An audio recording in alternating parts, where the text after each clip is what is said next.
3 studies for the portrait of Lucian Freud of 1965.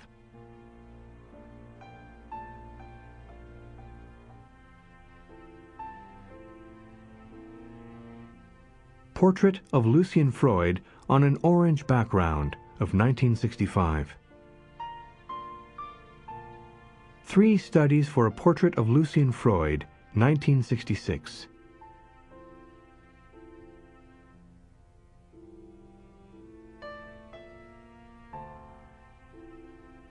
This insinuation of voyeurs into the bedroom assumes a more conventional guise in Study of a Nude in a Mirror, 1969.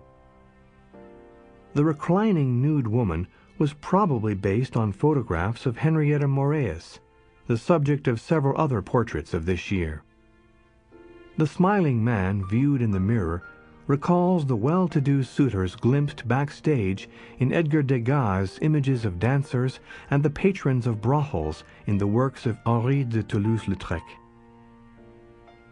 Study of Henrietta Moraeus of 1969.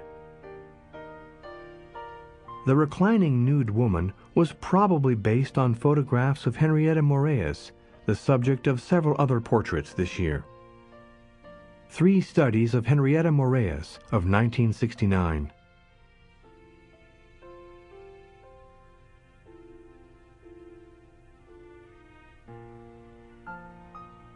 Three studies of Henrietta Moraeus of 1969.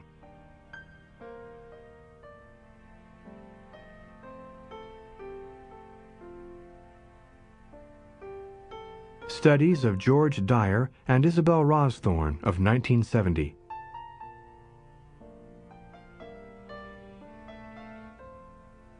Three studies of George Dyer of 1969.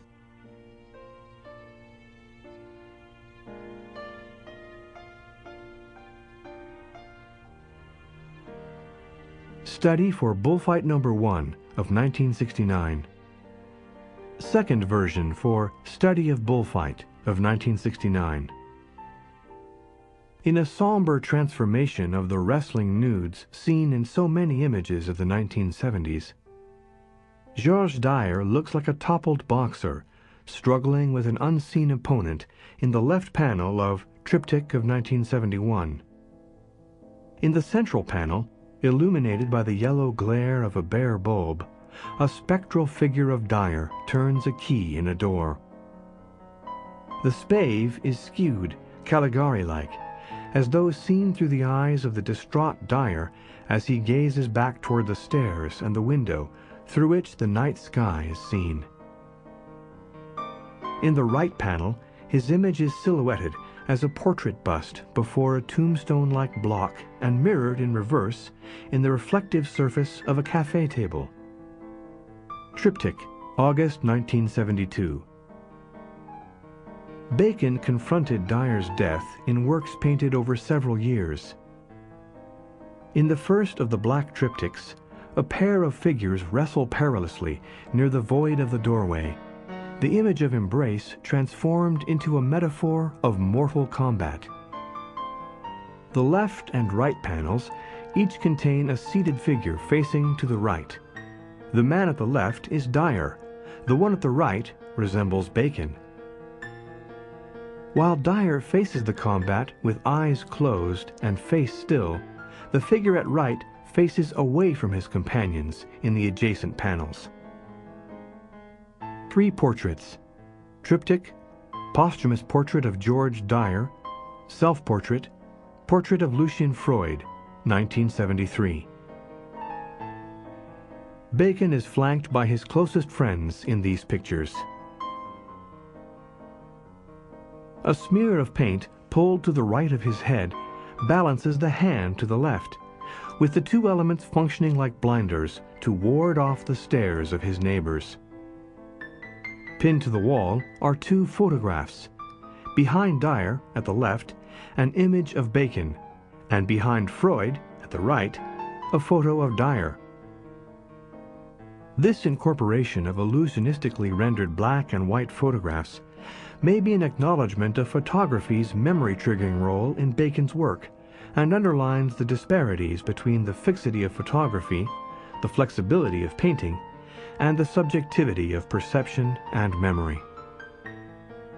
3 Studies of a Man's Back of 1970.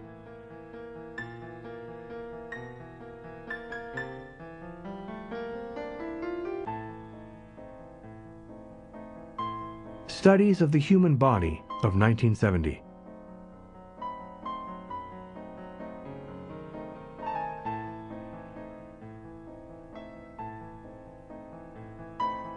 Bacon recoiled from the faces of his friends. He had earlier appeared in Studies from the Human Body, 1970, as an observer, shielded partially by the Curiosity animate camera. Its eyes agape, horns upright. He is watched by us as he watches the central nude figures, who are visually skewered by the railing encircling them. The unmodulated field of bright color against which the figures are seen, and the neutral, undetailed spaces in which the action unfolds, typify the settings of Bacon's paintings from about 1960 onward. In the central panel of 3 Studies of Figures on Beds of 1972, the pair of nudes appear in a Duchampian scenario. The churning rotary motion suggested by the circles and arrows surrounding the figures of all 3 panels recalls the halting movements of the water wheel and chocolate grinder in Duchamp's pivotal image of frustrated mechanical love. The bare bulbs suspended over each of the figures can scarcely account for the black shadows that disturb the painting. The bad omen of these dark counterpoints of the figures is fulfilled in the second black triptych, May-June of 1973. The setting suggests instability, with the doorways of the side panels splayed outward and darkness seeping into the foreground. A bat-like shadow looms in the central panel, as though the illogical product of the bulb swinging wantonly above the figure, and seems to be some grim messenger of death. Bacon had anticipated the juxtaposition of the voluptuous flesh of the body with its more enduring, if lifeless, skeleton in 3 Figures and Portrait of 1975. The backbone of the figure at left protrudes, elucidated